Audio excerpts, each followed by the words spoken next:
wabarakatuh, Bu. Sebelum kita mulai pelajaran hari ini, mari kita berdoa terlebih dahulu.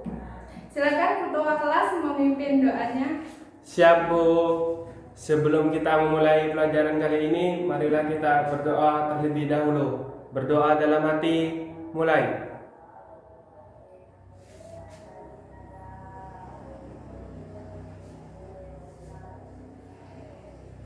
Selesai. Baik. Apa kabar anak-anak? Alhamdulillah, luar biasa, belajar bisa. Pinter. Hari ini siapa yang tidak masuk? Nihil, Bu. Alhamdulillah. Hari ini kita akan membahas materi mengenai sistem pencernaan. Seperti pada pertemuan sebelumnya, kita sudah bahas mengenai energi. Ibu akan mengulas sedikit untuk mengingat kembali materi-materi yang telah dipelajari sebelumnya. Pernahkah kalian berpikir dari mana tubuh kita mendapatkan energi? Dari makanan, Bu. Pinter. Makanan yang kita makan harus mengandung 6 jenis nutrisi agar tubuh kita bisa mendapatkan energi yang seimbang. Apa saja 6 jenis nutrisi tersebut? Karbohidrat, lemak, protein, vitamin, mineral, dan air, Bu. Oh, sudah pinter ya. Berarti hari ini kalian sudah siap untuk ke materi selanjutnya, yaitu mengenai struktur dan fungsi sistem pencernaan pada manusia.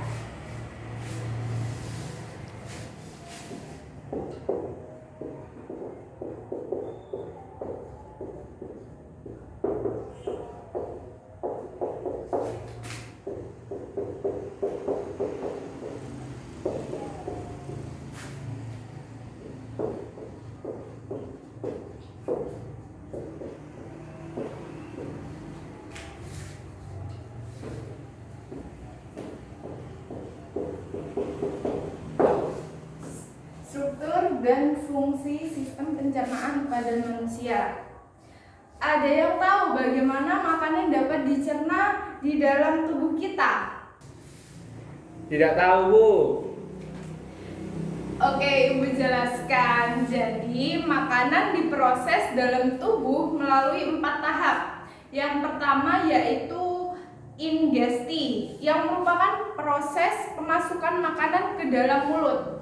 Yang kedua, digesti, yaitu pencernaan. Ketiga, absorpsi, yaitu penyerapan.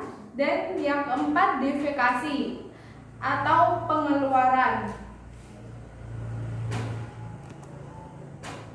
Bagaimana prosesnya, Bu? Jadi, ketika makanan masuk ke dalam mulut kita, proses pencernaan dimulai. Pencernaan merupakan proses memecah makanan menjadi molekul kecil sehingga dapat diserap oleh tubuh melalui pembuluh darah. Selanjutnya, molekul makanan dari darah masuk ke dalam sel melintasi membran sel. Molekul yang tidak dibutuhkan oleh tubuh akan dikeluarkan melalui sistem ekskresi berupa keringat dan urin.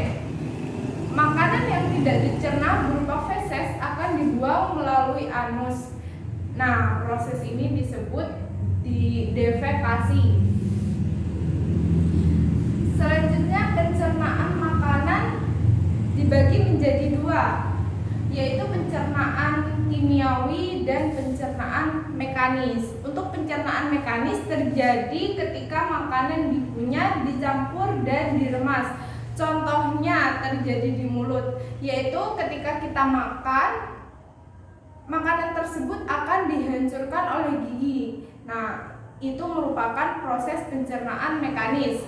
Kemudian pada pencernaan kimiawi, terjadi reaksi kimia yang menguraikan molekul besar makanan menjadi molekul kecil, dibantu oleh enzim yang terdapat dalam tubuh. Nah, contoh enzim seperti enzim amilase yang berada pada mulut. Apa saja organ yang terlibat dalam sistem pencernaan pada manusia, Bu? organ yang terlibat dalam sistem pencernaan ini dibagi menjadi dua juga. Yang pertama yaitu organ pencernaan utama yang terdiri dari mulut, kerongkongan, lambung, usus halus, usus besar, dan anus. Selanjutnya organ pencernaan tambahan yang terdiri dari hati, empedu, dan pankreas. Organ ini merupakan organ penghasil enzim. Nah, di sini Ibu punya poster sebagai media pembelajaran bagi kalian agar lebih mudah memahami materi. Ibu pasang dulu ya posternya.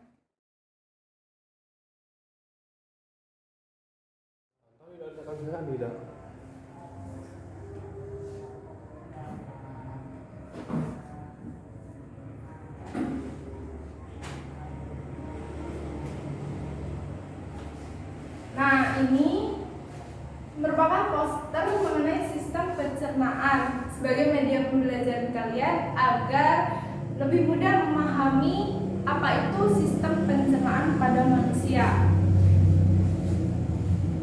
Sistem pencernaan diawali dari mulut. Nah, mulut, di sini mulut. Di mulut terdapat gigi, lidah, dan kelenjar air liur. Di dalam mulut terjadi pencernaan makanan secara mekanis dan kimiawi dengan bantuan enzim amilase yang akan memecah molekul amilum menjadi molekul maltosa. Selanjutnya, dari mulut makanan dibawa menuju kerongkongan. Nah, setelah dari rongga mulut, makanan yang berbentuk bolus akan masuk ke dalam faring. Nah, faring merupakan saluran memanjang dari belakang rongga mulut hingga ke permukaan kerongkongan, yaitu esofagus. Selanjutnya, dari kerongkongan makanan akan dibawa menuju lambung. Nah, setelah dari esofagus makanan masuk ke lambung. Ini lambung. Di dalam lambung terjadi pencernaan mekanis dan kimiawi. Secara mekanis, otot-otot lambung berkontraksi mengaduk-ngaduk bolus. Secara kimiawi, bolus tercampur dengan getah lambung. Setelah melalui proses pencernaan selama 2 hingga 4 jam di lambung, bolus menjadi bahan kekuningan yang disebut kimus. Kimus akan masuk ke usus 12 jari. Pengaturan ini dibantu oleh adanya sphincter, yaitu otot-otot yang melingkar di antara lambung dan usus. Nah, setelah dari lambung, makanan dibawa menuju ke usus halus. Usus halus ini merupakan usus halus. Jadi di dalam usus halus hanya terjadi pencernaan kimiawi saja. Pada duodenum terdapat saluran yang terhubung dengan kantung empedu dan pankreas. Getah pankreas ini mengandung enzim lipase, amilase, dan tripsin. Kemudian pencernaan makanan dilanjutkan ke jejunum. Pada bagian ini terjadi pencernaan terakhir. Sebelum zat-zat makanan diserap, penyerapan zat-zat makanan terjadi di ileum. Dan glukosa dan vitamin yang larut dalam air, asam amino dan mineral yang diserap oleh villi usus halus, kemudian akan dibawa oleh darah menuju hati dan diedarkan ke seluruh tubuh. Nah, melalui proses pencernaan tersebut kita dapat memperoleh energi. Selanjutnya pada usus besar. Usus besar di sini usus besar. Nah, usus besar ini berfungsi mengatur kadar air pada sisa makanan. Bila kadar air pada sisa makanan terlalu banyak, maka dinding usus besar akan menyerap kelebihan air tersebut. Di dalam usus besar juga terdapat bakteri E. coli. Nah, bakteri ini yang membantu membusukkan sisa-sisa makanan. terpakai oleh tubuh, yaitu feses, akan dikeluarkan melalui anus. Nah, di sini anus. Selanjutnya untuk organ pencernaan tambahan yang terdiri dari hati, pankreas, dan empedu. Hati berada di bagian rongga perut sebelah kanan ya. Ini hati dan di bawah diafragma. Hati berperan dalam proses detoksifikasi apabila darah terkandung zat berbahaya atau racun, maka hati akan menetralisir racun tersebut sehingga tidak berbahaya lagi. Jadi apabila kalian memakan makanan yang mengandung zat berbahaya, di dalam hati akan menetralisir zat tersebut sehingga tidak berbahaya lagi bagi tubuh kita dan tidak menyebabkan efek yang buruk bagi tubuh kita. Selanjutnya yaitu kantong empedu. Ini yang berwarna hijau ini adalah kantong empedu. Kantong empedu ini berada di bawah hati. Kantong empedu menyimpan getah empedu. Getah ini akan dikeluarkan ke usus halus dan berperan dalam mengemulsi lemak. Kemudian lemak akan terpecah menjadi butiran kecil sehingga lebih mudah dicerna oleh enzim pencernaan hingga dapat diserap oleh tubuh kita. Selanjutnya yaitu pankreas. Nah, ini yang berada di belakang lambung adalah pankreas. Pankreas ini berada di balik perut, di belakang lambung ya. Nah, pankreas merupakan kelenjar endokrin yang menghasilkan hormon insulin yang berfungsi mengontrol keseimbangan jumlah glukosa dalam darah. Apabila terjadi gangguan dalam produksi insulin, maka dapat mengakibatkan penyakit diabetes. Nah, dari penjelasan Ibu mungkin ada yang kurang paham? Siap, sudah paham Bu. Bagus. Ibu di sini akan memberikan tugas untuk kalian. Jadi, Ibu punya tabel. Tabel ini harus kalian isi dengan macam-macam enzim dan fungsinya. Jadi, apa saja enzim yang terdapat dalam tubuh kita? Nah, kalian tulis di tabel yang telah Ibu buat. Jadi, tugas ini dikumpulkan pada pertemuan selanjutnya ya.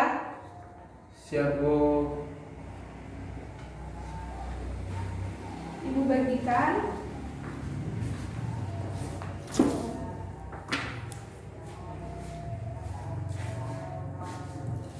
Baik, kalau kalian sudah paham, Ibu akhiri. Sudah masuk jam istirahat ini, pasti pada lapar semua. Jelas dong Bu. Baik, Ibu akhiri. Semoga pelajaran kita hari ini bisa bermanfaat dan pastinya membawa berkah bagi kita semua. Amin. Baik, silakan ketua kelas memimpin doa terlebih dahulu. Siap Bu. Sebelum kita akhiri pelajaran kali ini, mari kita berdoa terlebih dahulu. Berdoa dalam hati, mulai. Selesai. Assalamualaikum warahmatullahi wabarakatuh. Waalaikumsalam warahmatullahi wabarakatuh.